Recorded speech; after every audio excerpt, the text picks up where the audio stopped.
City. Thank you for joining us. My name is Amanda Rosenblum. I am Vice President of Education, Evaluation, and Impact at JobsFirstNYC. And I'm so pleased to welcome you today. This is part one of our Adapting to the Future of Work convening, and our theme this year is Dream Up. So we're so happy you all joined us. Please continue introducing yourselves in the chat, your name, where you work, where you're joining us from, and what you're hoping out of the day. And we have a good icebreaker for today, which is if you could have a dream job, what would it be? And so happy to see so many of our partners here with us today. I just want to take a moment and acknowledge the land politically designated as New York City to be the homeland of the Lenape people. The Lenape are a diasporic people that remain closely connected with this land and are its rightful stewards.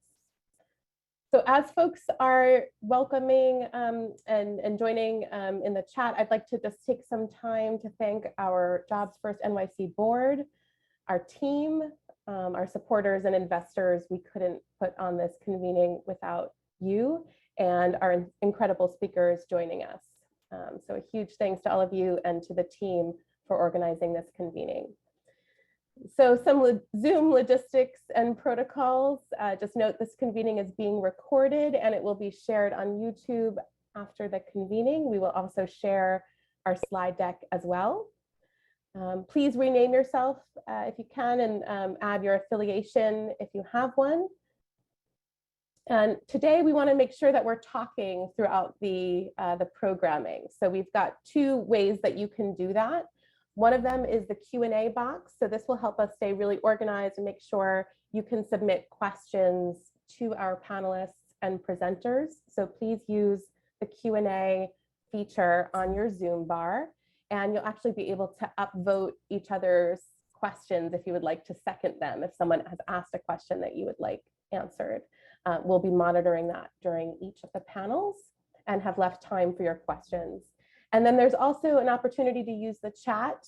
You can talk to the host or you can talk to everyone, comment on what you're hearing, share resources, talk to each other, so we can really make this interactive throughout the day. If you have any technical difficulties, you can contact my colleague, Allison Bay, via the direct chat. She'll be posting links throughout the event and is also now posting our booklet where you can find out all information about the panels and speakers. And we've also included her email should you need it. So let's do a quick agenda review of how we'll be spending the next few hours together.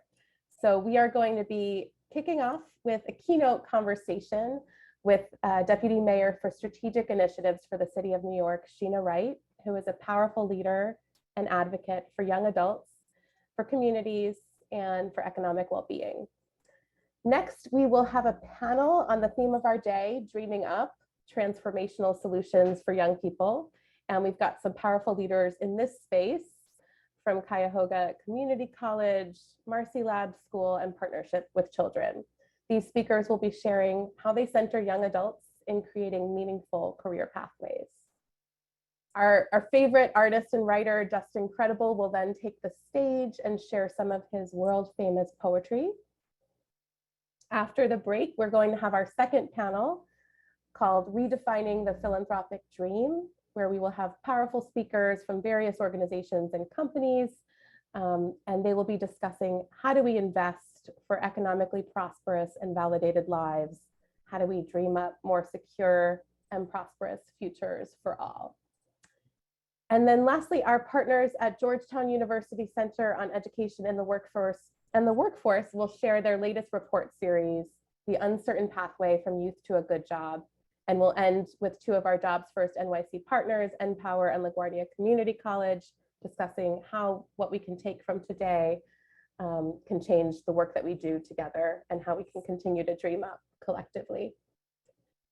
So before we jump into this agenda, let's share a couple of welcome messages from Jobs First NYC leadership. It's my pleasure to welcome Alan Momeyer and Marjorie Parker.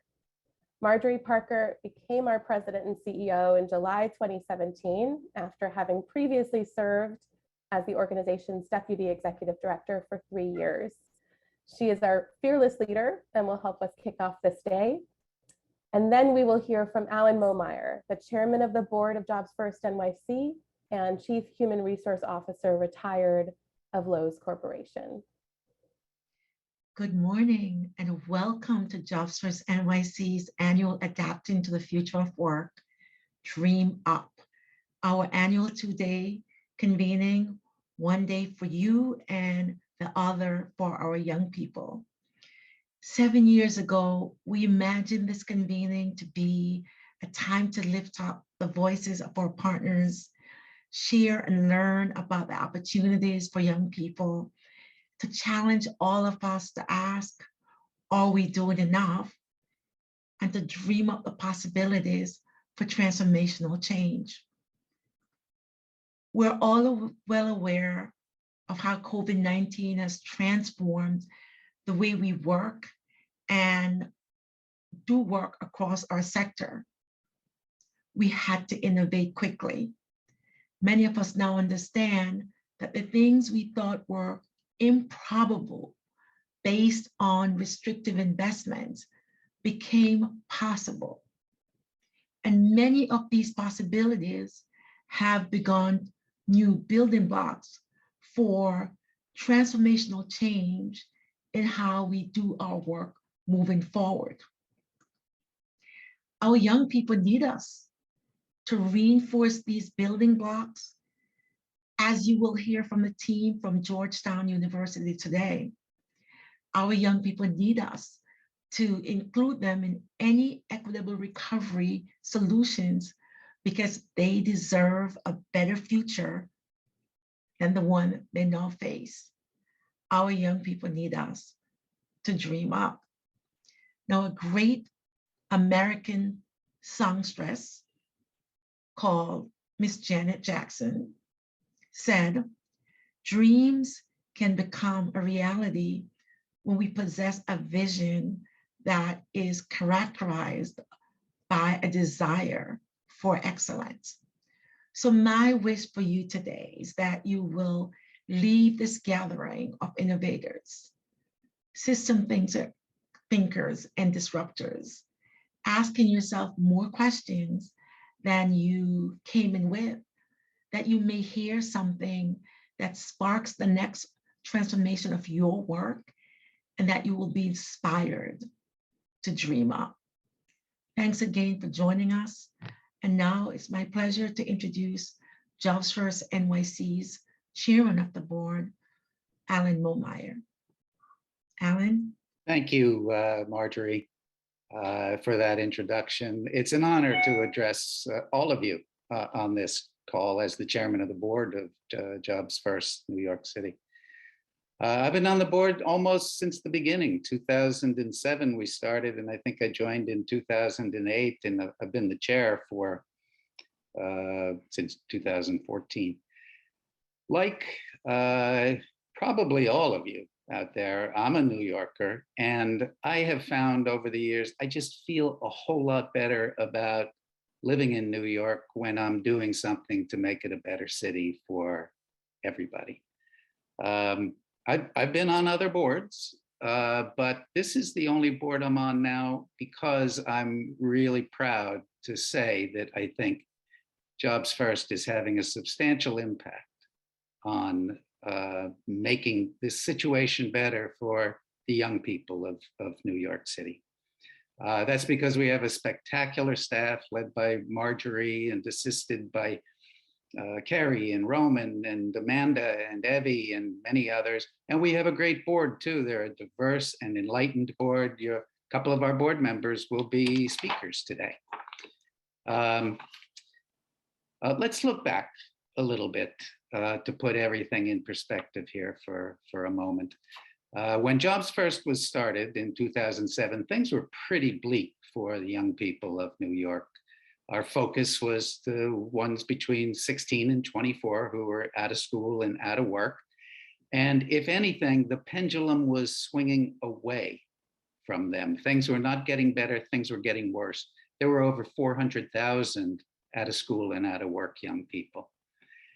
The philanthropic world, led by the Clark Foundation and the Tiger Foundation, felt that that was as big a problem as there could be in New York, and it needed to be addressed, and they funded and formed Jobs First.